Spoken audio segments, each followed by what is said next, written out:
Épître de Paul aux Romains, chapitre 7. Ignorez-vous, frères, je parle à des gens qui connaissent la loi, que la loi régit l'homme aussi longtemps qu'il vit. Ainsi, une femme mariée est liée par la loi à son mari tant qu'il est vivant. Mais si le mari meurt, elle est dégagée de la loi qui la liait à son mari. Si donc, du vivant de son mari, elle devient la femme d'un autre homme, elle sera appelée adultère. Mais si le mari meurt, elle est libérée de la loi. Elle n'est donc pas adultère en devenant la femme d'un autre. De même, mes frères, vous aussi, vous êtes morts à l'égard de la loi, par le corps du Christ, pour appartenir à un autre, à celui qui est ressuscité d'entre les morts, afin que nous portions des fruits pour Dieu. Car lorsque nous étions sous l'emprise de la chair, les passions des péchés provoqués par la loi agissaient dans nos membres et nous faisaient porter du fruit pour la mort. Mais maintenant, nous sommes dégagés de la loi, car nous sommes morts à ce qui nous tenait captifs, de sorte que nous servons sous le régime nouveau de l'esprit, et non plus sous le régime ancien de la lettre.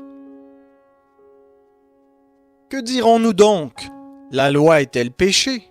Certes non, mais je n'ai connu le péché que par la loi, car je n'aurais pas connu la convoitise si la loi n'avait dit « tu ne convoiteras pas ».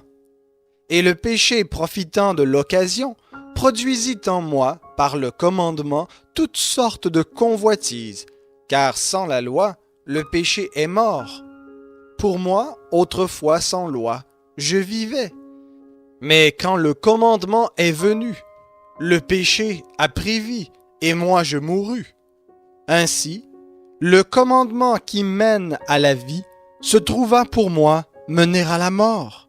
Car le péché profitant de l'occasion me séduisit par le commandement, et par lui me fit mourir. Ainsi la loi est sainte, et le commandement saint, juste et bon. Ce qui est bon est-il donc devenu pour moi la mort?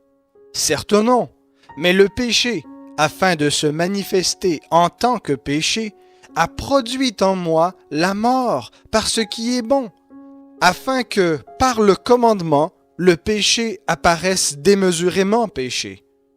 Nous savons, en effet, que la loi est spirituelle, mais moi, je suis charnel, vendu au péché. Car ce que j'accomplis, je ne le comprends pas. Ce que je veux, je ne le pratique pas. Mais ce que je hais, voilà ce que je fais. Si ce que je ne veux pas, je le fais, je déclare d'accord avec la loi qu'elle est bonne. Mais ce n'est plus moi qui accomplis cela, mais le péché qui habite en moi. Car je sais, ce qui est bon n'habite pas en moi, c'est-à-dire dans ma chair, car je suis à même de vouloir, mais non pas d'accomplir le bien. Je ne fais pas le bien que je veux, mais je pratique le mal que je ne veux pas. Si je fais ce que je ne veux pas, ce n'est plus moi qui l'accomplis, mais le péché qui habite en moi. Je trouve donc cette loi. Pour moi qui veux faire le bien, le mal est présent à côté de moi. Car je prends plaisir à la loi de Dieu dans mon fort intérieur, mais je vois dans mes membres une autre loi qui lutte contre la loi de mon intelligence et qui me rend captif de la loi du péché qui est dans mes membres. Malheureux que je suis! Qui me délivrera de ce corps de mort?